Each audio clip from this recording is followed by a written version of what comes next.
Revenue మంత్రికి representation చేయడమే కాకుండా కలెక్టర్కి నేను ఇచ్చిన రిప్రజెంటేషన్ ద్వారా ఏడీ సర్వే అయి డిమార్కేషన్ జరిగి ఇది ప్రభుత్వ భూమిగా టెంపుల్ భూమిగా దాన్ని ఐడెంటిఫై చేసి దానికి రాళ్ళు వాచడం జరిగింది.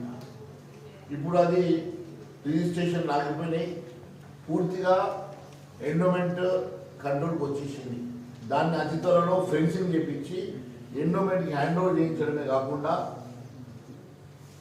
అక్కడ ఖచ్చితంగా మరి దేవుడికి సంబంధించినటువంటి ఆ భూమిలో హిందువులకు ఉపయోగపడే విధంగా మరి రేపు ఫ్యూచర్ డెవలప్మెంట్లో ఆ భూమి ఉపయోగపడుతుంది తప్ప ఎట్టి పరిస్థితుల్లో ఆ భూమి అన్యాక్రాంతమైన సమస్య లేదు.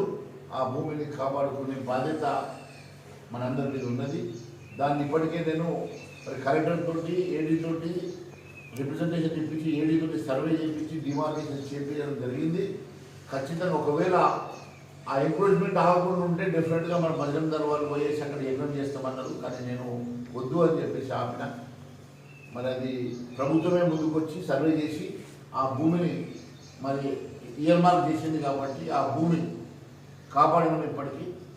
అటువంటి ఇంకా మా దృష్టికి వస్తే కూడా మొన్ననే ఇక్కడ ఒక హనుమాన్ టెంపుల్ విషయంలో కూడా రాగి చెట్టును కొట్టేసి అనవసరంగా అక్కడ ఒక రాజధాని జరిగితే నేను దాన్ని మన వాళ్ళు గొడవ చేస్తే నేను గొడవ చేయకుండా దాన్ని నేను శాంతియుతంగానే మీరు వెళ్ళేసి ఏమైనా ఉంటే పోలీస్ కంప్లైంట్ చేయండి, అల్లర్లు వద్దని చెప్పి నేను పోలీస్ కంప్లైంట్ చేయించి ఆ చెట్టు నరికిన వాళ్ళ మీద కేసు చేయించిన తప్ప అక్కడ సెన్సిటివ్ ఇష్యూని నేను మరి ఇంకా ఫర్దర్గా గొడవలు కాకుండా నేను ఆపిన.